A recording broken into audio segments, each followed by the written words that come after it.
This a survival story, true ghetto story. This is my story, real ghetto story. Hey, I remember those days when hell was my home, when me and mama bed was a big piece of foam, and me never life bathe and my ear never come. When mama gonna work, me go street or roam. I remember when Danny them get me snow cone and make him lick a bread of them kick up Jerome. I remember when we visit them. Good afternoon. Good afternoon, Elaine. Welcome to Thank the you set for of having me. Ghetto Stories. Thank you for having me. Yes, Appreciate it. and you're an awesome ghetto story. Yeah, we've I think done this once before Yes. on the radio, so Yes, it's we nice did. to have it recorded this way now. Yes, and you're gonna get a copy, so you that'd get be to great. share with your community. That'd be good. So I want to talk to you. You hear ghetto stories. We hear the word ghetto. You want to tell the community where you grew up? I grew up in Cataraqui, born in St. Clair, Block 13.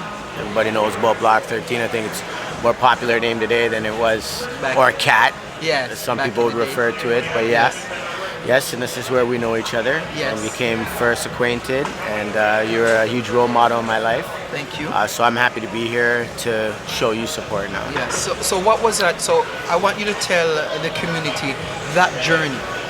That journey. You arrived. Your family came to Cataraqui. How old were I you? was 10 years old. I believe that was in 1988 when we Wow. first moved in there. And I think we were in the neighborhood for roughly about 15 to 20 years. Wow. So yeah, I put in my time for sure. For sure. Yeah. For sure. But yeah, a lot of good memories and a lot of bad memories. Painful memories, you know. Definitely growing up in an Ontario housing neighborhood like that, it does take its toll on a person. And some people, I think, use that in a positive way, such as yourself. And then there are a lot of people who use it in a negative way. So just really depends, I guess, the mentality of the individual, the struggle that they face on a day-to-day basis, and what they're able to do with it. So my question now for you, what would you say was the most difficult part for you? I think the symptoms of poverty, you know, the things that people have to endure in those areas, you know. I think when you're in a neighborhood that's primarily deals with drug addiction, single families, single family homes, violence, just drugs rampant around the neighborhood, guns.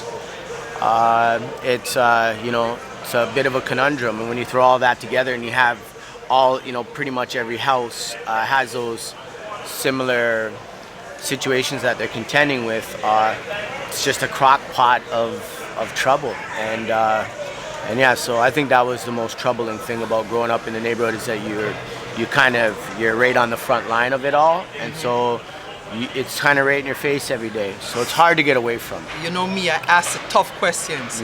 So I can appreciate those I have to questions, ask though. those tough questions. So what trouble did you get into?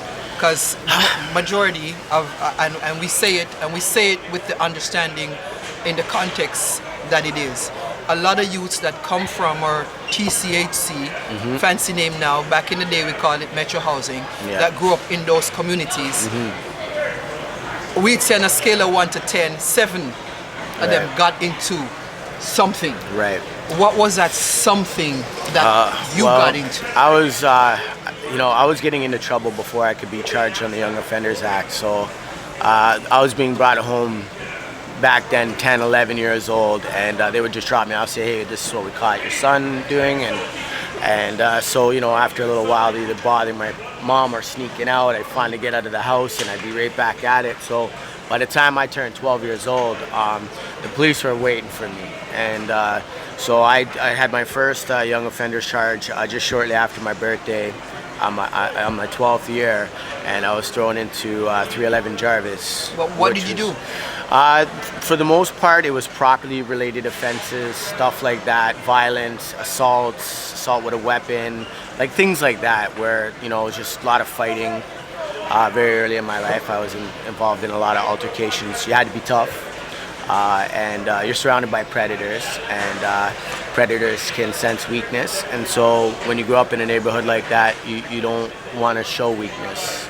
Okay, so it's a fight or flight. Fight or flight, and I Okay. stood my ground majority of the time, and just so that leads you into trouble naturally, and then of course not having I guess a support structure at home, and not having money.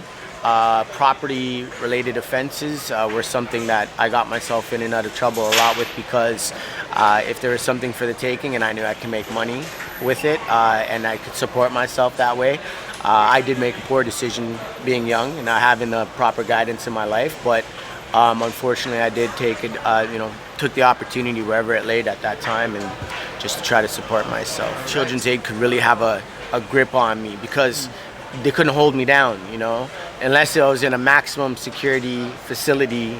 You weren't holding me in one spot very long. So I didn't, that kind of stuff never really threatened me, but things did escalate. I went from what you would call phase 1, which is 12 years old to 15, and then once you turn 15 you go into phase 2, which is like the West Detention Center, and that's from 16 to 18. And then once you're, after you're 18, then you begin to be charged as an adult, and then you end up in facilities like the Don Jail. Anyway, adult. So I went through all those 3 phases in my life, unfortunately. I think I have to credit the system to one degree, is because I don't think if I had been in and out of that much trouble in my life, I would have woke up. And so there were a few situations later in life that, where you're sitting and you're thinking. I was granted the opportunity to, during that stay, to really focus on my life and figure out what I wanted to do with myself. And in a short time after, I just made the decision that was it. I wasn't going to involve myself or carry on that way anymore. So it changed my life. You use the terminology "wake up." So when did you wake up? I'd say I was the age of 25. At that point in time in my life, I had my son.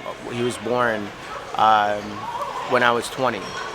So in and around the age he was around like 5 years old, my greatest fear is that he would start asking me the hard questions. Dad, what do you do? And my fear was, I never lied to my son about anything. I always wanted there to be transparency, because I felt like if he was ever in any trouble, I wanted to have the same respect from him, where he can confide in me. So it was big to me that I was always upfront. My son knows everything about me.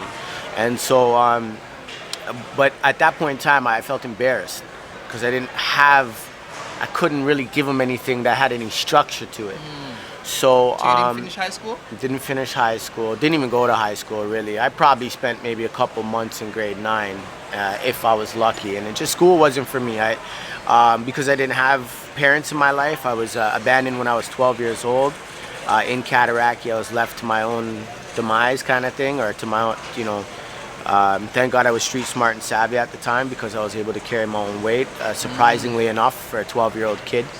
But essentially what happened was, I decided, the light went on, and I decided that I looked around me, and there are people that I had in my life that were doing fairly well for themselves. And not only that, but walking out my door one day, and it was really early in the morning, can't remember where I was going, but all these people were pulling out of their driveways. And I asked myself the question, I said, why can't I have a sense of normality in my life? Why can't I have a house and a car and these things that these people all have? And it was, and the light went on, because everybody was leaving to go to work in the morning. And it dawned on me, I realized that, if I wanted to have the things they had, I would have to emulate these people. I'd have to start acting like them. And so I decided I was going to get a job.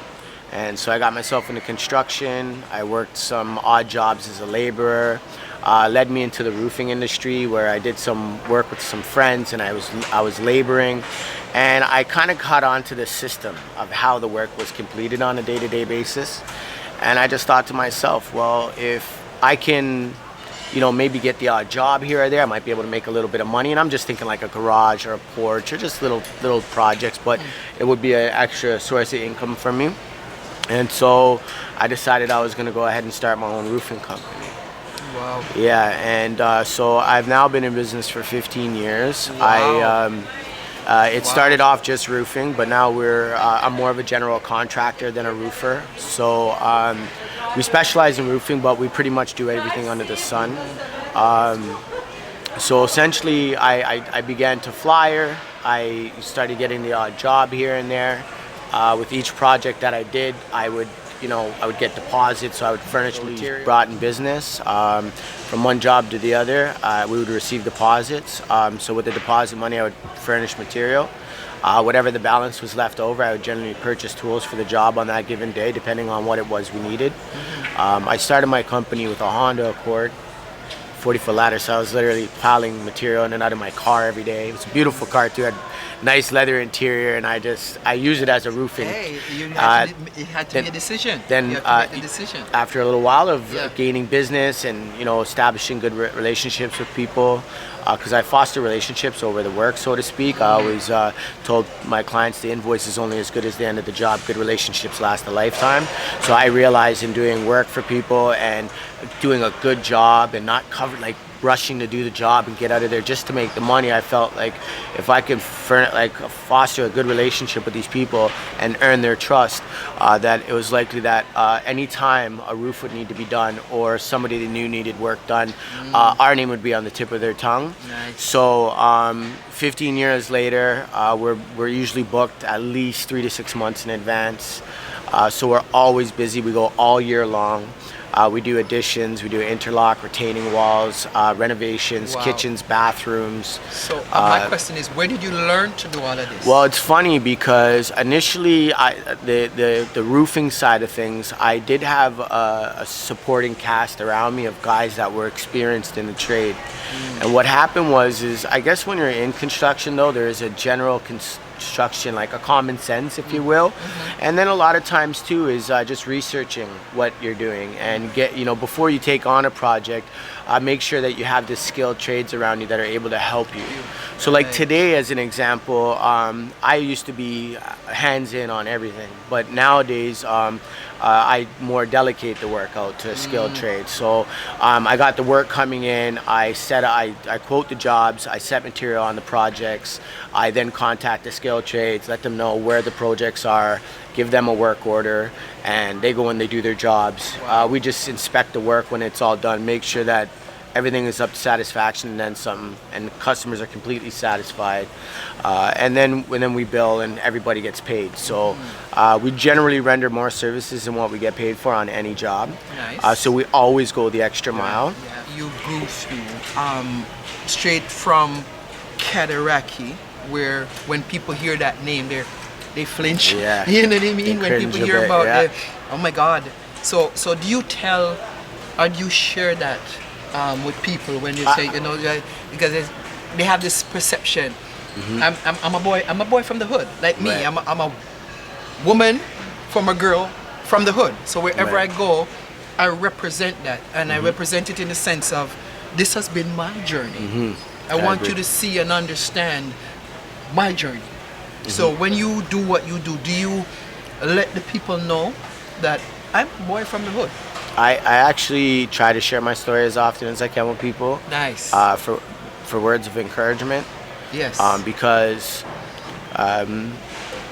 everything starts as the gentleman that was on before me with an idea. So I do try to share my story as often as possible for words of encouragement. I'm hoping that, and that's why I'm here today too. I'm hoping that some of these young kids that are going through similar themes as I did when I was their age can listen to my story and understand that there's another way. I understand supporting your friends and the people around you because it's community. These guys got your back. They're all you have in most cases because for the most part your families are not overly involved in your life, or your parents are not really great role models.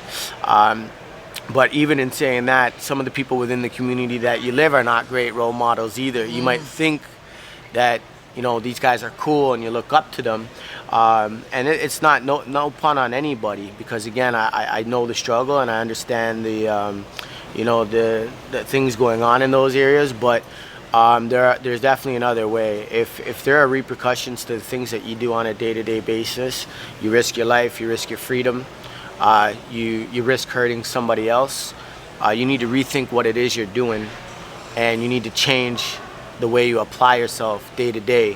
And if you have too much time on your hands, the old saying, idle hands are the devil's playground, it's very likely that you are going to find yourself in trouble or in and out of an institution, these institutions, as I did for the greater majority of my life. And I could tell anybody that life is short.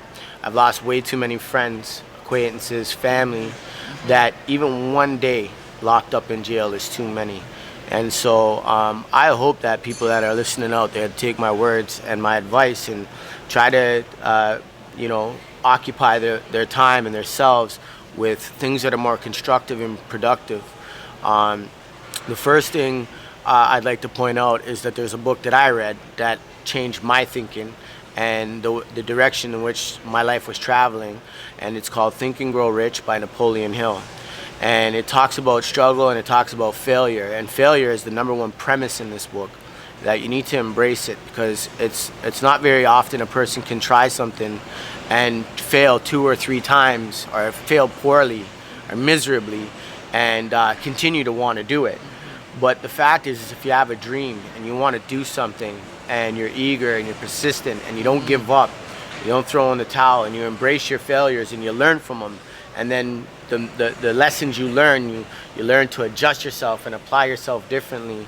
People like yourself who've grown up, gone past it, get past it. So now you're at a stage where, they kind of see you, yeah, whatever, you've kind of made it now, you're out of the hood now. How do we, and I say we because it's about community, because you did touch on that, how do we go back into those places and spaces and get the people who, the Ryans now?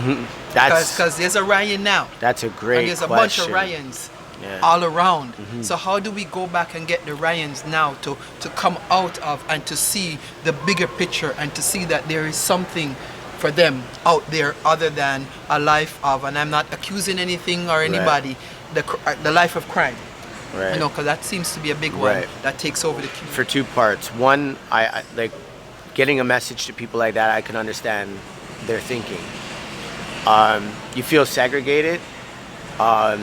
You feel like nobody else cares, and that it's hard to get your point across to people who the only way that they have to support themselves financially is what they know best, and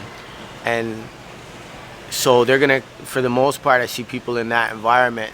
It's really hard, and I know because I still have a lot of friends that hang out down there, and still have a lot of people that I know that's still involved in that lifestyle. So it's a lifestyle choice, one, because they can change, but easy money is always very attractive to people too. Oh, yes. It beats getting up at 5:30, 6 a.m. in the morning and working hard all day to make your ends. Yeah, sometimes 15 hours a day. Yeah, and so people, that's one part of it, is that for them to switch what they're doing in their lives, and I don't care what the age of the individual is, when you're in that type of an environment and nobody else cares about you, all you have is yourself, and you have a certain way of life that you're used to living, it's really hard to convince these people that there's another way. And so I think that the way to get the message to them would be, instead of police investing millions of dollars in police to go into these neighborhoods, to protect these neighborhoods, to fight violence and guns, would be to use money like that for people who are like you in the community, and providing more, I guess, roads or options for these people that can help them start to structure their lives in a way that would be more productive in society, and letting them know that they're actually accepted. Because I think that was a huge thing for me growing up, is I really believe that society shunned upon us, and that, so I just felt like this is my life, this is the cards I was dealt, and I didn't have other options. I felt like, and so you're spiteful and you're vindictive, and you kind of hate everybody for that, and so it's like, throwing your middle finger up, like F everybody, and so I think that's the mentality. And then you pack together and when you're with your boys, that's it. You're willing to do almost anything, and unfortunately people die in the balance. People are dying every day out there. So I want to say to you now, if you had, a 30-second message. Yes. A 30-second message to give to community, people who are listening, because you've done it, right? So they say we copy success. How would an individual copy success? You've done it. Yeah. So what's your message? What do you say to Okay. people who are looking now? Because they heard you, and you've gotten through the story, right? Right. So first how do off, read, think, and grow rich. Follow its philosophies and its premises, and that will help. Secondly, anything in life worth having does not come easy. You got to be willing to work for it, and you got to be willing to deal with all the struggles that you're going to run into in trying to get your dream off the ground. And the first way to manifest something from your mind and give it into something that's of a physical form is to take your idea and write it down on paper. Write down your goals and plan and begin to take the necessary steps in the direction that you want to go. And stay on that path, don't get off your horse, and embrace your failures. All right. So I want to thank you. This is yours truly, Miss Ghetto Stories, saying be blessed by being more, definitely not less.